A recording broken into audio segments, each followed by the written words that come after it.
हाय, मी सनी विचारे. आज गुरुवार आहे, चांगला दिवस आहे, स्वामींचा दिवस आहे म्हणून आम्ही सर्व भाऊ आणि माझी बायको आम्ही चाललो मठामध्ये. वहीगावच्या मठात. एका महिन्यामध्ये शिकलेला ड्रायव्हर आहे तो आणि चांगलीच गाडी चालवतो.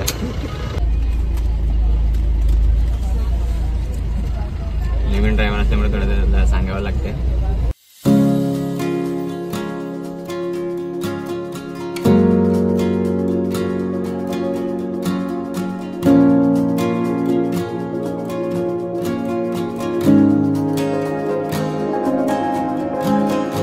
आज माझी बायको नम्रता पाठी लागून मला बोलली, लागून बोलली मला मठात जायचं आहे. बाईकवाले अशा मध्ये जसं म्हणून अर्जंट ब्रेक घ्यायला लागला. 2 व्हीलर आणि 4 व्हीलर चालवताना नेहमी सतर्कता बाळगा, नाहीतर ऍक्सिडेंट होईल तुमचा. क्षुल्लक कारणावरून बायकोच्या आणि माझं झालं भांडण. गुढीपाडव्याला तिला गिरगावला नाही घेऊन जायचा विचार केलाय म्हणून भांडत बसले माझ्याकडे आणि बायको बसली रुसून. अरे बायकोचा तो. आता आपण निर्मलला पोचलो, जिथे निर्मलची जत्रा लागते ना, ख्रिसमसच्या वेळेस असते ना. ख्रिसमस डिसेंबर महिन्यामध्ये इथे जत्रा असते. इथे आपण पोचलोय आता.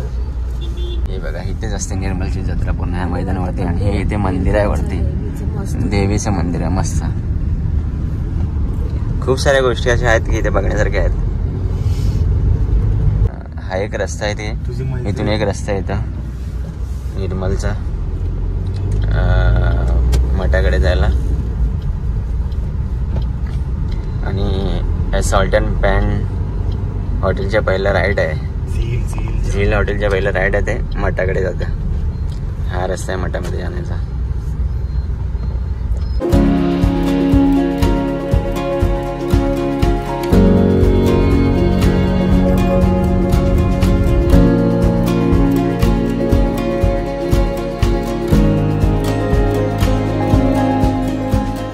मठामध्ये जायचा रस्ता आहे, थोडा अवघड रस्ता असल्यामुळे थोडी साईड घ्यायला भेटत नाही इकडे. आणि इव्हन बाईक पण येत असतं सारखं.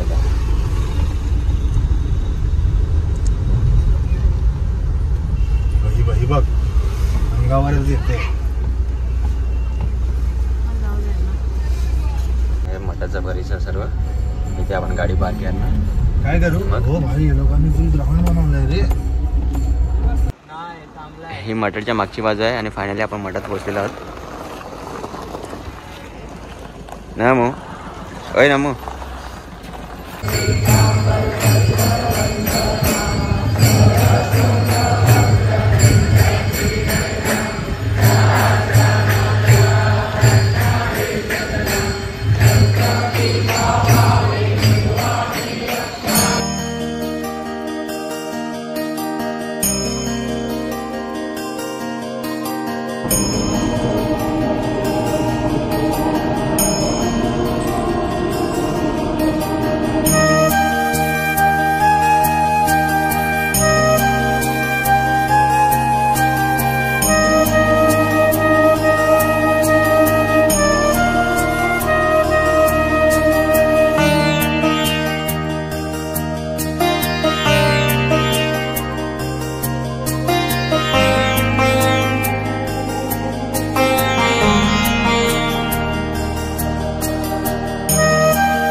मस्त आम्हाला आरती भेटली स्वामींची. आतमध्ये व्हिडिओग्राफी करण्यासाठी अलाउड नाही म्हणून तिथे व्हिडिओ काही काढता आला नाही. आता आम्ही दुसऱ्या रस्त्याने चाललोय बाहेर. तर तिकडचा रस्ता खूप गर्दी झाली म्हणून ह्या रस्त्याने आम्हाला पाठवण्यात आलं. आणि फर्स्ट टाइम आम्ही या रस्त्याने येतोय. गल्लीचा असा रस्ता आहे. बाहेर कुठे निघणं ते पण आम्हाला माहित नाही. एक जण आपल्याला भेटला होता, तो बोलला सरळ जाऊन लेप मारा. बघूया आपण कुठे बाहेर निघतोय. मस्त मेन रोडला रस्ता बाहेर निघालाय. लेप मारून जाते का राईड मारून जाते? लेप मारून.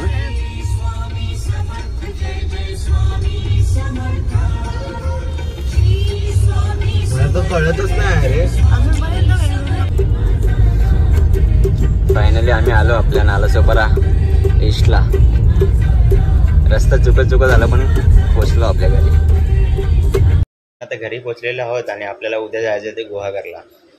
तर भेटू आपण उद्या गुहागरच्या ब्लॉगमध्ये. रात्रीचे 2 वाजलेत आणि आपण खेड नाक्यावरती थांबलो होतो चहा पिण्यासाठी. चहा पिऊन झाल्यानंतर आपण पुढचा प्रवास सुरू करणार होतो चिपळूणच्या दिशेने. चिपळूणला जात असताना वाटेत एक घाट लागत असे, कशेडी घाट. परंतु आता तो कशेडी घाट राहिलेला नसून कशेडी बोगदा झालेला आहे आणि कशेडी बोगदा पार करण्यासाठी फक्त 5 ते 10 मिनटं लागतात. कशेडी बोगदा पार करून आम्ही थेट पोचलो होते चिपळूणच्या छत्रपती शिवाजी महाराज चौकात. छत्रपती शिवाजी महाराजांना मुजरा करून आम्ही आमचा पुढचा प्रवास सुरू केला तो वेळणेश्वरच्या दिशेने. रात्री झोपी गेलो आणि सकाळी गरमागरम घावणे आणि चहा नाश्ता करून दिवसाची सुरुवात केली. नक्ष लावाच्या एक लहान मुलाबरोबर क्रिकेट खेळण्याचा सुद्धा आनंद घेतला. नक्ष अतिशय हुशार आणि सुंदर बाळ होता.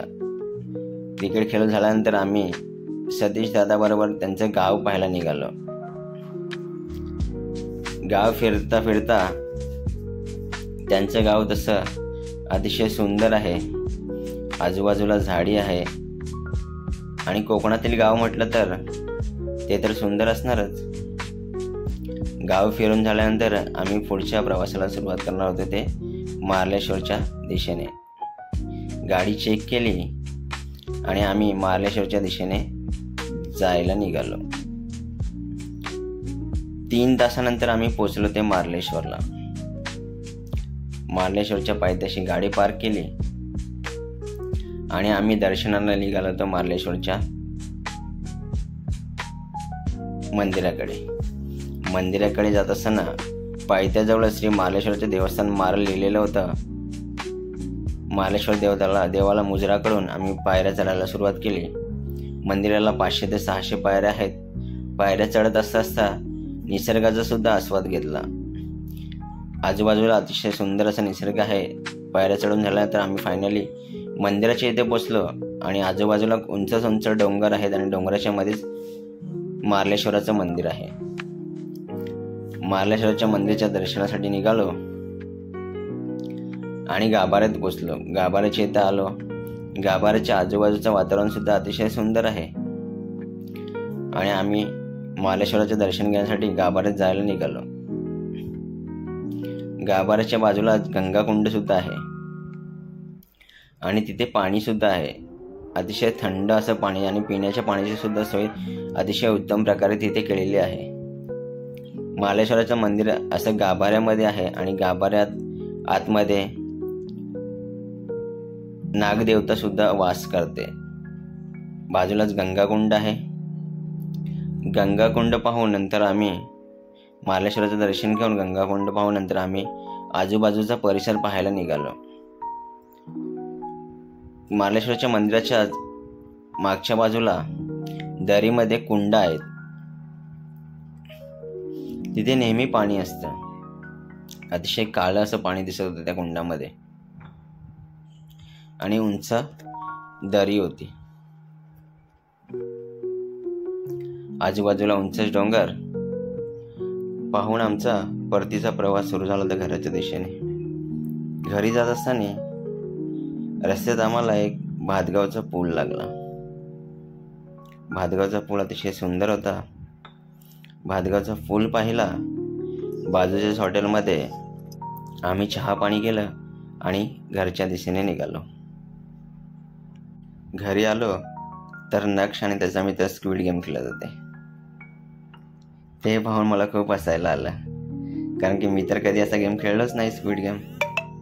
पण ते दोघं अतिशय रमत खेळत होते. स्क्विड गेम खेळून झालं नंतरला आम्ही सर्वजण झोपायला गेलो.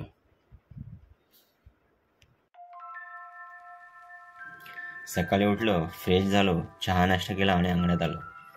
अंगणात आलो आणि पाहतो तर काय, एक काकी कणे काढत होते. आमच्याकडे तर याला कणे म्हणतात, तुमच्याकडे काय म्हणतात मला कमेंट्समध्ये नक्की सांगा.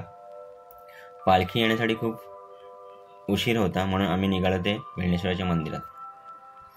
वेळणेश्वराच्या मंदिरात पोचलो, नारळ हार घेतला आणि वेळणेश्वराच्या दर्शनासाठी निघालो. मंदिर अतिशय सुंदर होता आणि भव्य दिव्य असं मंदिर होतं. मंदिरात गेलो मंदिरात दर्शन घेतलं आणि मंदिराच्या आजूबाजूचा परिसर पाहण्यासाठी निघालो. मंदिराच्या मागच्या बाजूला उंच अशी नारळीची झाडं दिसत होते आणि अतिशय स्वच्छ आणि सुंदर असं निसर्गरम्य वातावरण होते ते. नारळीची झाडं पाहत पुढे आम्ही आलो आणि मंदिराच्या मागच्याच बाजूला सुद्धा समुद्र किनारा आहे आणि त्या समुद्र किनाऱ्यावर येऊन पोचलो.